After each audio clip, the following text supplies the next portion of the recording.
하나님, 예수님이 나의 힘이요 내 삶의 이유이오니 오직 예수님을 따라가게 하시며 주님만을 높이게 하옵소서. 어느 곳에 어떤 모습으로 있든지 우리가 늘 하나님께 예배하게 하옵소서. 예수님의 이름으로 기도합니다. 아멘. 옆에 분하고 인사하실까요? 안녕하세요. 반갑습니다. 주의 이름으로 환영합니다. 교회를 방문하신 분들 감사하고요. 또 오랜만에 나오신 분들 감사합니다. 우리가 이 땅에서 하나님 나라를 경험하며 살 수 있는가? 이런 질문을 던질 수 있습니다. 하나님 나라라고 할 때 이 나라라는 단어를 우리가 세상에서 부르는 그런 나라로 해석을 하면 오해가 생길 수 있겠지요. 나라라고 하면 늘 영토, 국토가 있어야 되겠죠. 그런데 하나님의 나라는 그렇지 않거든요. 또 어떤 경우에는 나라에 대한 부정적인 선입관이 있는 경우 있지 않겠습니까요? 우리도 5.18 민주화 사건을 겪었기 때문에 우리 전라도 사람들에게는 은연중에 나라에 대한 부정적인 인식도 있는 것은 사실입니다. 하지만 나라라는 단어를 쓸 수밖에 없는 이유가 있습니다. 나라에는 통치의 개념이 있기 때문이지요. 하나님의 나라는 영토나 땅의 개념이 아니고 다스림, 통치의 개념입니다. 하나님 나라는 하나님이 지으신 모든 것에 대한 하나님의 통치지요. 사실 하나님이 만드신 모든 영역은, 모든 만물은 하나님이 다스리고 계십니다. 하나님이 만드신 모든 만물에 하나님의 통치가 미치지 못한다면 이것은 얼마나 안타까운 일이겠습니까? 그런데 여러분, 현실은요, 하나님의 다스림을 거부하는 영역과 사람들이 있습니다. 악한 영들, 사단과 귀신들이 그렇지요. 또 하나님의 다스림을 거부하는 사람들, 그 사람들이 그렇습니다.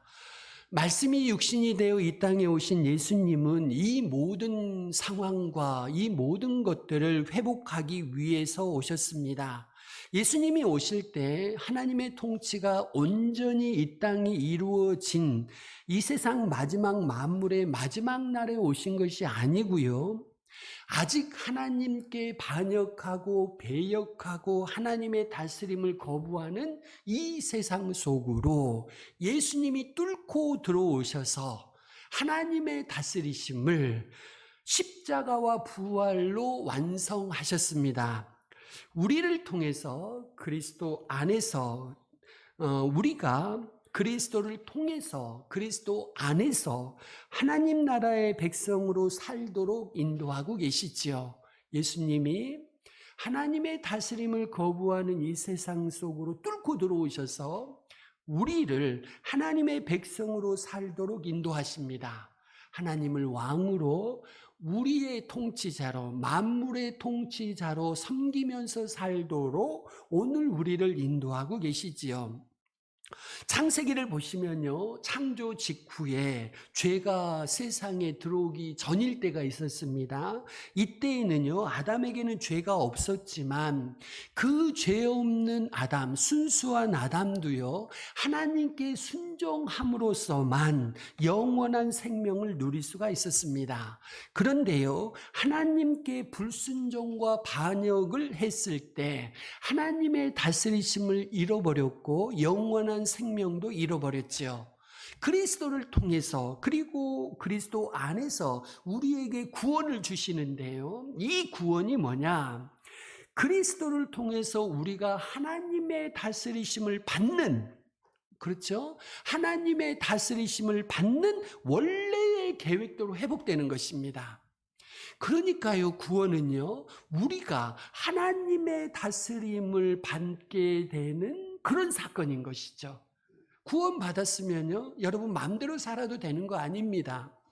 예수님 믿었으니까 이제 나 구원 받았으니까 됐어, 이제 내 마음대로 살아야지, 이게 아닙니다. 구원은요, 하나님의 다스림을 받는 사건입니다. 그래서 구원받은 백성들은 지 마음대로 사는 게 아니고요, 하나님의 뜻대로 사는 것입니다. 이것이 구원의 목적이지요. 그러니까 하나님이 우리를 구원하신 목적, 그리고 하나님이 계획하셨던 모든 것들이, 계획하신 대로 모든 것들이 회복되는 건데, 이러한 회복의 궁극적인 목적, 우리 구원의 목적과 만물의 회복의 목적이 뭐냐? 하나님의 통치, 하나님의 다스리심, 하나님 나라가 우리 가운데 온전히 이루어지는 것입니다요. 여러분, 하나님 나라가 언제 올까요? 이런 질문을 던졌을 때 예수님이 답을 하나 주시지요. 누가복음 17장 20절 21절입니다. 같이 읽습니다. 시작. 바리새인들이 어느 때에 임하나이까 묻거늘 예수께서 대답하여 이르시되 하나님의 나라는 볼 수 있게 임하는 것이 아니오 또 여기 있다 저기 있다고도 못하리니 하나님의 나라는 너희 안에 있느니라. 아멘. 여러분, 하나님의 나라가 어디 있다고 하셔요? 너희 안에 있느니라. 이렇게 말씀하십니다. 너희 안에 있다고 할 때 이 너희는요, 두 가지 의미가 있습니다. 우리 각자 개인의 안이라는 것이고요, 우리 공동체 안에라는 그런 뜻이 있습니다. 먼저 너희 안에 있다고 할 때 하나님 나라는 1차적으로 우리 마음, 우리 영혼, 우리 내면에 하나님의 말씀이 임하여서 하나님의 통치가 이루어지는 거죠. 이럴 때 하나님의 나라가 우리 안에 이루어지는 것입니다. 우리의 인격적인 선택을 통해서 하나님의 말씀이 이루어지는 거죠. 그렇죠? 하나님의 말씀이 우리에게 떨어졌을 때 그 말씀대로 우리가 살면 하나님의 다스리심이 우리에게 임하는 것이고 하나님의 나라가 우리 안에 임하는 것입니다요. 또 너희 가운데라고 할 때 이 하나님 나라는 우리의 공동체 속에, 우리의 사회와 질서 속에 하나님의 나라가 임한다는 의미로 해석할 수가 있습니다. 여기서 너희 안에 복수로 말씀하셔요. 한 사람이 아니고 여러 명을 이야기하는 겁니다. 그러니까 하나님의 나라는 우리의 관계를 통해서, 공동체를 통해서 함께 경험할 수 있는 나라입니다. 여러분, 혼자 믿어보겠다, 혼자 말씀대로 살면 되는 거 아니냐 하는 분들이 계셔요. 그런데 성경은 그런 믿음, 그런 신앙생활을 약속하지 않습니다. 나 홀로 믿음, 나 혼자 경험한 하나님 나라는 존재하지 않습니다. 물론 앞에서 설명드린 대로 내 안에 하나님 나라가 임하지요. 그런데 이 내 안에 임한 하나님의 나라는 절대로 가만히 있지 않습니다. 이 하나님의 나라는요, 살아서 약동하고 움직이고 성장하고 성숙하는 나라잖아요. 여러 주에 말씀드린 대로. 그러면요, 내 안에 있는 하나님 나라는 옆으로 확산되게 되어 있어요. 그러면 반드시 관계를 맺게 될 것이고 공동체를 만들어서 그 안에서 하나님 나라가 경험되고 이제 누리게 되는 것이지요. 감리교의 창시자인 존 웨슬리는 이렇게 고백했습니다. 내 믿음이 거의 파산할 뻔한 적이 있는데 그것은 혼자서 거룩을 추구할 때였다. 그리스도인이 참으로 거룩하고자 한다면 고립된 상황이 아니라 다른 사람들과 함께 거룩을 추구해야 한다. 그래서 사회적인 거룩을 추구해야 한다. 여러분이 혼자 믿으면 되겠지 이런 생각하시면 안 됩니다. 나만 잘하면 되겠지 그런 거 없습니다. 여러분이 함께 신앙생활을 하셔야 합니다. 하나님 나라는 자신의 내면에만 임하는 나라가 절대로 아닙니다. 공동체와 관계를 통해서 임하는 나라지요. 공동체와 관계를 통해서 하나님 나라가 우리에게 임할 때 가장 방해가 되는 게 하나 있습니다. 그게 뭐냐면 권위의 문제입니다. 권위. 목사의 권위, 부모의 권위, 그 다음에 선생의 권위, 우리 각자 인간의 권위 이런 것들이 있거든요. 이 권위의 문제입니다. 우리의 공동체와 관계 속에서 하나님의 나라가 나타나지 않는 것은 왜일까요? 우리가 이 세상의 질서대로 늘 누가 더 높은가 라는 문제에 사로잡힐 때입니다요. 이것은 제자들 가운데 늘 있었던 아주 고질적인 문제였습니다요. 누가복음 9장에 가서 보시면 그때도 제자들이 누가 더 큰가 놓고 서로 다툽니다. 이때 예수님이 어린아이를 곁에 세우시고 너희 가운데에서 가장 작은 사람이 가장 큰 사람이다 라고 말씀해 주시지요. 그런데도 제자들은요, 누가 더 큰가? 그 다툼을 계속했습니다. 그러다가 누가복음 22장에 가서 보시면 예수님이 최후의 만찬을 하시거든요. 그 자리에서 성찬을 제정하시지요. 그리고 이제 예수님은요, 십자가의 길, 고난의 길로 나가시는 그런 순간이었습니다. 자, 예수님이 여러분 생각해 보십시오. 이제 고난의 길, 십자가의 길을 본격적으로 나서는 그런 결정적인 순간, 어떻게 보면 대단히 마음 아픈 그 순간에도 예수님의 제자들은요, 그런 상황에서도 싸웁니다. 뭘 놓고 싸우는지 아십니까? 누가 더 높으냐, 누가 더 크냐 하는 겁니다요. 여러분, 교회에서는 누가 제일 큰가요? 교회 처음 나오신 분들이 제일 큽니다. 교회에서는 누가 제일 작은가요? 제가 제일 작습니다. 우리 장로님들 그 다음에 작습니다. 우리 권사님들 더 작아요. 그게 본래의 자리입니다요. 이것을 놓쳐버리면 우리는 하나님의 나라를 절대로 경험할 수가 없습니다. 여러분, 이것이 제자들만의 문제이겠습니까요? 누가 더 높은가? 이 문제는요, 개인과 공동체를 비롯한 모든 관계에서 나타나고 있습니다. 제자들에게만 지속적으로 나타나는 문제가 아니지요. 우리 안에서도 끊임없이 나타나는 문제입니다요. 우리가 이 땅에서 하나님 나라를 경험하고 싶을 때 경험하지 못하는 가장 결정적인 이유는, 우리가 우리 안에서 이 나라를 경험하지 못하는 결정적인 이유는요, 늘 누가 더 높으냐는 겁니다요. 저는 목회를 하면서 늘 제 스스로 다짐합니다. 이 교회에서 제가 제일 작습니다. 여러분이 저를 그렇게 취급하셔도 저는 언제나 그 취급을 받을 마음의 준비를 하고 살지요. 우리 장로님들도 그렇게 하셔야 되고요. 권사님들도 그러셔야 합니다. 교회에서 제일 높으신 분들은 아직 세례도 안 받으신 분들입니다. 교회에서 더 높으신 분들은 아주 집사라는 직분도 없는 분들입니다. 저는 예배 시간 때마다 누가 오시는가 눈여겨보겠지요. 제일 눈여겨보는 분들은 누군 줄 아십니까요? 이제 세례 받고 직분을 안 받으신 분들입니다요. 그런 분들 늘 눈여겨봅니다요. 우리 전성자 성도님, 또 누구죠? 우리 최종기 성도님, 또 그 다음에 우리 조유성 성도님, 이런 분들. 저는 다른 분들은 안 나와도 그러려니 또 나오겠지 합니다. 근데 이 세 분들은요, 제가 예배 시간마다 체크를 해요. 처음 말씀드리지만, 이분들은 왠 줄 아십니까? 교회에서 높은 분들이라 그랬습니다. 이분들이 높은 분들이십니다. 우리가 마음속에요, 내가 다른 사람보다 더 낫다, 더 우월하다라는 생각을 하면 이미 내 스스로 높은 자리에 앉아 있는 겁니다. 옆에 사람 쳐다보니까 지지리도 못났네, 왜 저럴까, 이런 생각 하시잖아요. 이미 여러분들은 이미 큰 자리에 올라가 계시는 겁니다요. 또 이런 경우도 있어요. 다른 사람들보다 나는 늘 못났다, 열등하다라는 의식에 사로잡혀 있어도요, 하나님 나라를 경험하지 못합니다.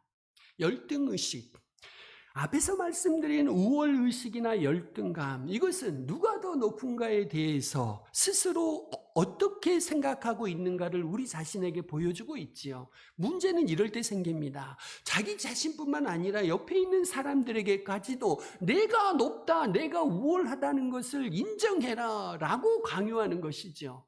반대로 다른 사람들 앞에서 나는 늘 못났다, 부족하다, 이런 열등의식도 문제로 등장하고 있습니다요. 사람들은요, 서로 모르는 사람들끼리 모였을 때도 심리적으로 보이지 않는 서열 싸움을 한다고 하지요. 늘 자신의 기준으로 상대방이 나보다 높은가 낮은가 평가를 한다는 것이죠. 여러분, 사람마다 평가하는 기준이 다 다르잖아요. 그러다 보면요, 이 싸움이 더 무섭게 변하기도 합니다. 여러분, 왜 우리가 더 높아지려고 할까요? 왜 우리가 더 높은 자리에 앉으려고 하는 것일까요? 사실 하나님께서는 우리에게 권위에 대한 갈망, 굶주림을 주셨습니다. 두세 사람만 모여도 자리 다툼의 문제가 발생하는 것은 하나님이 우리에게 근본적으로 권위에 대한 열망을 주셨기 때문이지요. 보이는 자리만이 아닙니다. 보이지 않는 마음의 자리 또한 욕심내고 있지요. 그래서 끊임없이 싸움이 일어나는 겁니다. 옆에 있는 이 사람의 마음을 내가 차지하고 싶은 거죠. 이 사람이 나를 더 좋아하는데 다른 사람을 더 좋아하네? 그게 받아들이기 어렵잖아요. 이건 역시도 자리의 싸움이고요. 권위의 싸움입니다. 원래 이 권위는 하나님이 만물을 통치하기 위해서 하나님이 만드신 건데요. 하나님이 우주 만물을 만드실 때 아무렇게나 만들지 않으시고 그 우주 만물을 움직이는 보이지 않는 권위도 함께 창조해 주셨습니다.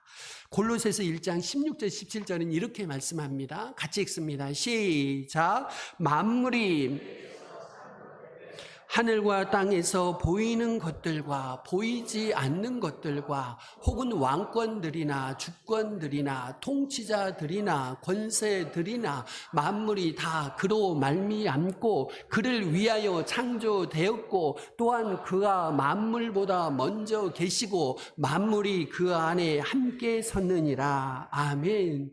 함께 섰느니라. 이 섰느니라는 단어는요, 영어의 시스템 혹은 제도, 우리말로 제도라는 단어하고 어원이 같습니다. 그러니까요, 무슨 뜻이냐면 시스템이나 제도로서 만물의 질서가 유지되는 것은, 여러분, 만물이 질서 있게 돌아가잖아요. 시스템으로 돌아가잖아요. 이것이 그렇게 될 수 있는 것은 뭐 때문에 그러느냐? 권위 때문에 그렇습니다요.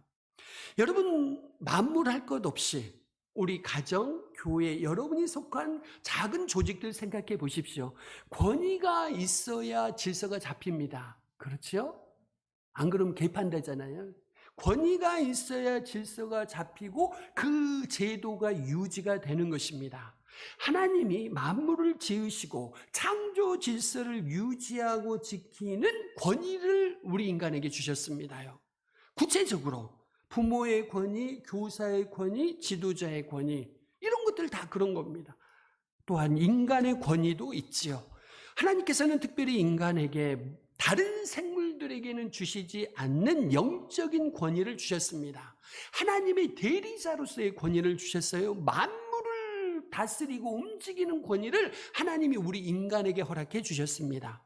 그래서 여러분, 산에 물 떠놓고 기도하는 거, 큰 바위 앞에 돼지머리 갖다 놓고 절하는 거, 왜 이것이 무서운 죄인 줄 아십니까요? 하나님이 우리 인간에게 주신 권위를 스스로 포기하는 것이기 때문입니다. 산이나 바위나 돼지머리, 이것들 우리가 다스려야 할 대상이지 그 앞에 엎드려서 절할 대상이 아니라고요. 그 앞에 절하라고 하나님이 만들어 두신 게 아니고 우리로 하여금 다스리도록 만드셨다는 것이죠. 근데 그 앞에 가서 절하고 자빠졌으니 이거 되겠습니까요?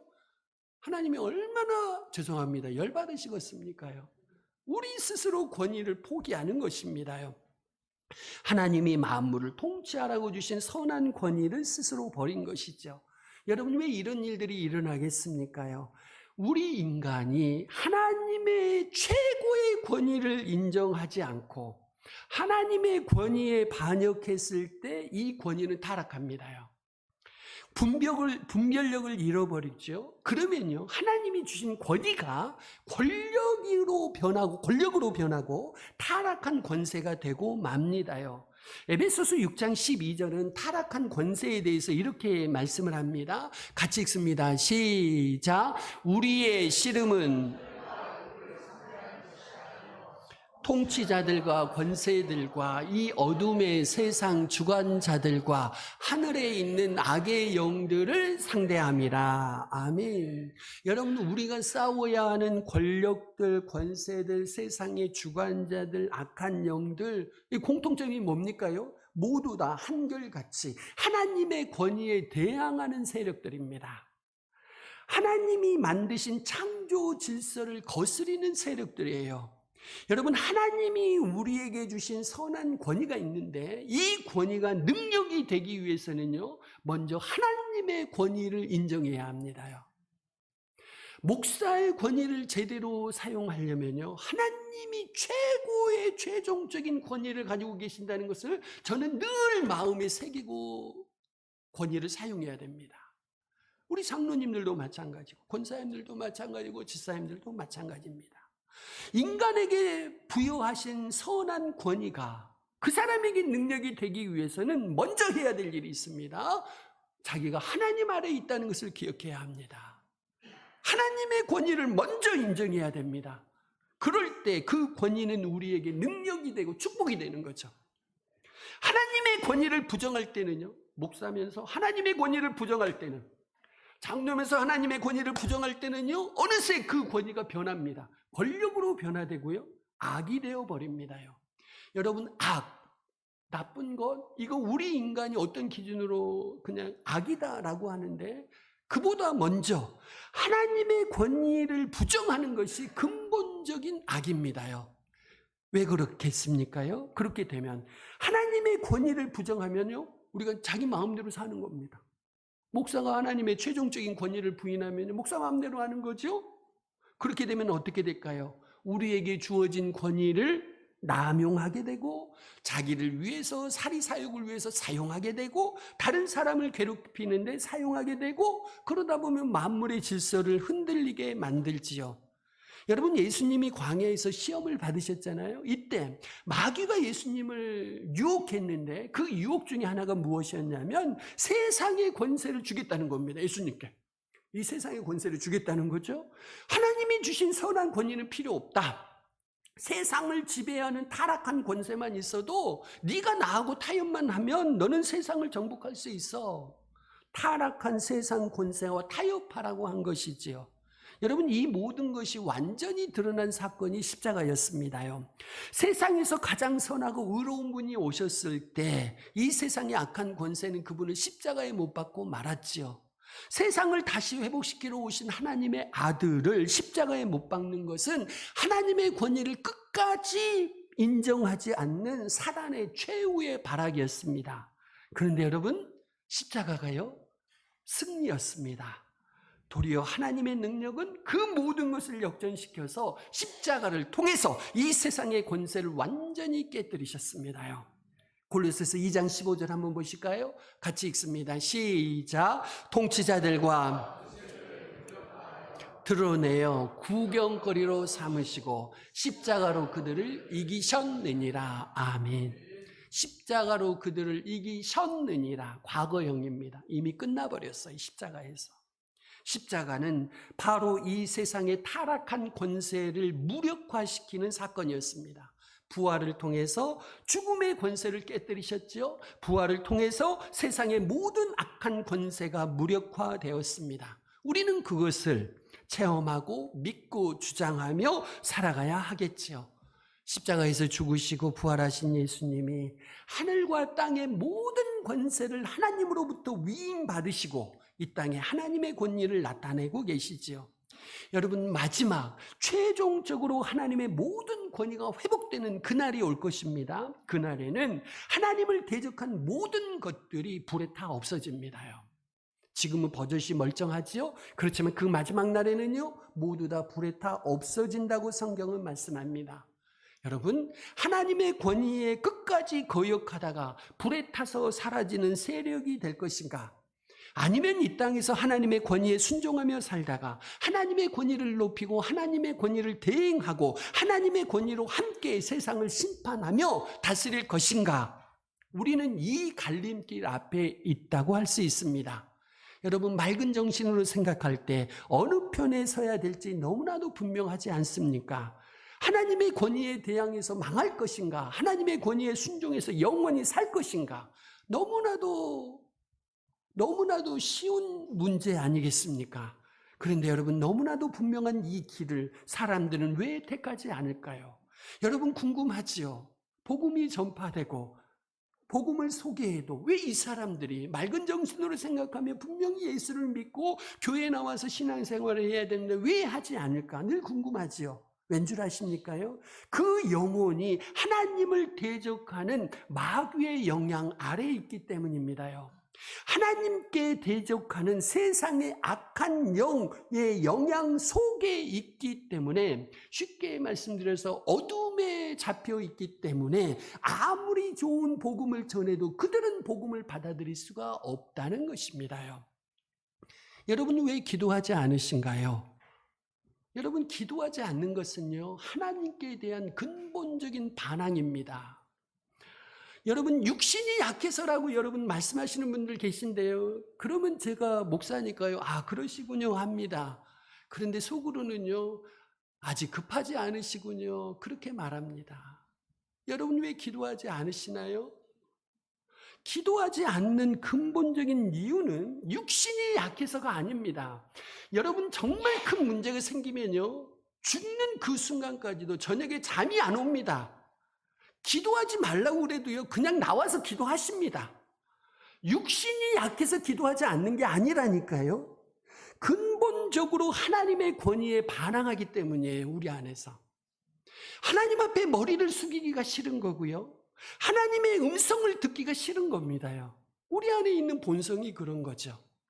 우리 마음속에 기도를 거부하는 모든 것들, 하나님의 권위를 인정하지 않는 모든 것들은 여러분이 하나님 나라에 하나 사신다면 다 무너져야 합니다요. 이것이 성령 충만입니다. 성령으로 충만한다고 하니까 뭐 정신 나간 소리하고 여기저기 돌아다니고 뭐 이런 생각하시는데요, 그게 아닙니다. 우리 안에 하나님의 나라가 세워지는 것이 성령 충만입니다. 다시 말씀드려서 하나님의 권위가 최고의 권위, 최종적인 권위를 갖고 나를 다스리는 것, 이것이 성령 충만입니다요. 이러지 않으면서 엉뚱한 소리하고 다니고 방언하고 다니고 예언한다고 하고 다니고, 이거 다 쓸모없는 짓들입니다요. 예수님은 권위를 가지고 계셨는데 예수님이 세 가지 태도를 늘 강조하셨습니다. 첫 번째, 예수님은 이것은 내 권위가 아니고 하나님의 권위라고 늘 강조하셨습니다. 요한복음 5장 30절 같이 읽습니다. 시작. 듣는 대로 심판하노니 나는 나의 뜻대로 하려 하지 않고 나를 보내신 이의 뜻대로 하려 함으로 내 심판은 의로우니라. 아멘. 나는 나의 뜻대로 하지 않는다고 말씀하시죠. 나를 보내신 이의 뜻대로 한다고 말씀합니다. 또한 마태복음 24장 36절은 이렇게 말씀합니다. 같이 읽습니다. 시작. 그러나 그 날과 그 때는 하늘의 천사들도 아들도 모르고 오직 아버지만 아시느니라. 아멘. 아들도 모르고 자기는 모른다고 이야기하십니다. 오직 아버지만 아시느니라. 이거 보니까요, 예수님은 당신의 모든 것을 하나님의 뜻과 권위에 순종하셨습니다. 둘째로 예수님은요, 당신에게 영광이 돌리지 않도록 늘 조심하셨어요. 세상의 권세는 어떻습니까? 세상의 정치인들은 어떻습니까? 언제나 자기를 높이려고 안달을 하지요. 그런데 여러분, 진정한 권위는 하나님께만 영광이 되도록 합니다요. 어떤 지도자가 진짜 진정한 지도자인가, 아니면 권력자인가, 무엇을 통해 알 수 있을까요? 영광을 어느 쪽으로 돌리는지 보시면 압니다요. 자기 스스로 영광을 받는 사람은 세상의 권세와 타협한 사람입니다. 하나님께만 영광을 돌리는 사람은 바로 하나님의 권위를 위임받아서 사용하는 지도자지요. 여러분이 좋아하는 지도자나 설교자가 있을 것입니다. 그분들에게 여러분이 선한 영향을 받으시되 그 사람에게는 절대로 주목하지 마십시오. 왜냐하면 우리는 진정한 권위를 가지고 계시고 최종적이고 유일한 권위를 갖고 계신 하나님께 주목하셔야 하기 때문입니다. 목회자, 목사, 지도자들 뭐 하는 사람들입니까요? 하나님과 성도를 연결해주는 중매자에 불과합니다. 그런데 그 목사 붙잡고 여러분이 안달복달 하실 일이 절대로 아니라고요. 목사나 지도자 따라다니지 마시고 하나님께 최종적인 권위를 부여하시고 그분의 권위를 인정하시며 따르시기를 바랍니다. 세 번째, 예수님은 당신의 권위를 다른 사람을 섬기는 데 사용하셨죠. 여러분, 진정한 권위는 다른 사람을 힘있게 하고 살아나게 하고 그들을 하나님께 인도하는 데 사용됩니다. 그런데 세상의 권세와 권력은 어떻습니까요? 다른 사람을 희생해서라도 내 권세를 더 많이 추구하려고 하지 않습니까요? 여러분, 예수님의 권위는 역사상 그 어느 누구보다도 강하게 나타났습니다. 왜 그럴까요? 스스로를 세우지 않으셨어요. 예수님이 이 땅에 계시면서 스스로 높아지지 않으셨고 스스로를 세우지 않으셨습니다. 오히려 하나님의 권위만을 나타내셨다니까요. 하나님의 권위에 대적하는 사람은 반드시 망합니다. 하나님의 권위에 순종하는 사람은요, 반드시 흥하고 그를 무너뜨릴 세력은 아무도 없습니다요. 오늘 본문에서 예수님은 자신의 권위가 섬김을 통해서 나타난다고 분명히 말씀하시죠. 우리 본문 26절, 27절 같이 읽습니다. 시작. 너희 중에 큰 자는 젊은 자와 같고 다스리는 자는 같을지니라. 앉아서 먹는 자가 크냐 섬기는 자가 크냐, 앉아서 먹는 자가 아니냐. 그러나 나는 섬기는 자로 너희 중에 있노라. 아멘. 그러나 나는 섬기는 자로 너희 중에 있노라. 여러분, 얼마나 충격적인 말씀인가요? 예수님이 우리에게 보여주신 하나님 나라와 하나님 권위는 이 땅에서 어떻게 나타났을까요? 군림하고 지배하고 권력을 행사하는 것이 아니고 섬김으로, 그리고 십자가에서 죽으심으로 하나님의 나라와 하나님의 권위는 나타났습니다. 여러분, 세상에서는요, 누군가를 섬기고 돕는 것을 약한 것의 증거라고 생각하죠? 그렇지만요, 성경에서는 자기를 낮추고 다른 사람을 섬기는 것이 높아지는 것입니다요. 여러분, 자기를 높이고 자기를 섬기게 할 때 세상 사람들은 자신을 높다고 여기면서 그거를 권위라고 생각하지요. 그런데 예수님은 지극히 높으신 하나님의 권위를 가지고서도 이 땅에서 섬기면서 십자가에서 죽으시고 낮아지시면서 하나님의 권위를 나타내셨죠. 여러분, 하나님은 지극히 높은 권위를 가진 분이시죠. 그런데 그분이 육신이 돼서 이 땅에 오셨고요, 우리를 섬기셨는데, 우리를 섬기실 때 희생해서 십자가에 달려 돌아가시기까지 우리를 섬기셨습니다. 그분은 세상에 군림하고 하늘에서 우리를 무섭게 벌하시는 그런 하나님이 아니시지요. 우리를 벌하시고 우리를 영원한 형벌에 쳐넣기 이전에 먼저 우리에게 회개할 기회를 주시기 위해서 낮아지고 죽으셨습니다.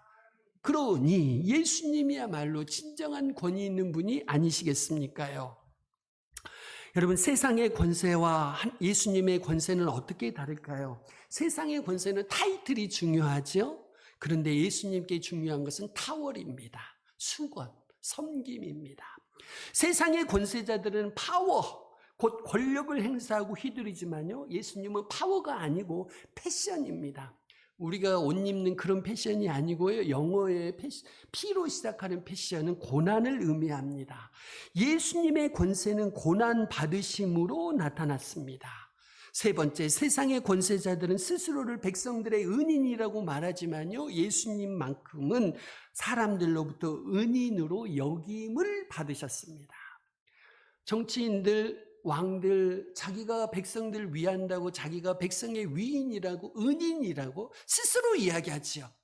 그런데 여러분, 성경을 보시면 예수님은 단 한 번도 내가 너희들의 은인이다 말씀하신 적이 없어요. 오히려 말씀하지 않으셨어도 예수님께 도움을 받고 구원받은 백성들이 예수님을 은인으로 생각했던 것이지요. 우리 이 시간 같이 기도하시겠습니다. 주님, 예수님처럼 내게 주신 권위를 사용하게 하옵소서. 내 마음대로 쓰지 않게 하시며, 누가 더 큰 자인가 자리 다툼하지 않게 하시며, 하나님의 권위를 유일하고 최종적인 권위로 인정하며, 나에게 영광 돌리지 않고 하나님께만 영광 돌리며, 주님이 주신 권위로 성도들과 가족들과 지인들을 섬기게 하옵소서. 우리 같이 기도하시겠습니다.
하나님 아버지 감사합니다. 매일 은혜 교회를 축복하셔서 우리 중에서는 누가 더 큰가 자리 다툼을 하지 않게 하옵소서.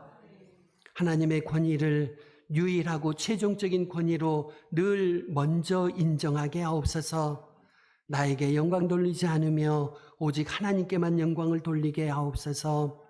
또한 성도들과 가족들, 지인들을 먼저 타월로 섬기게 하옵소서.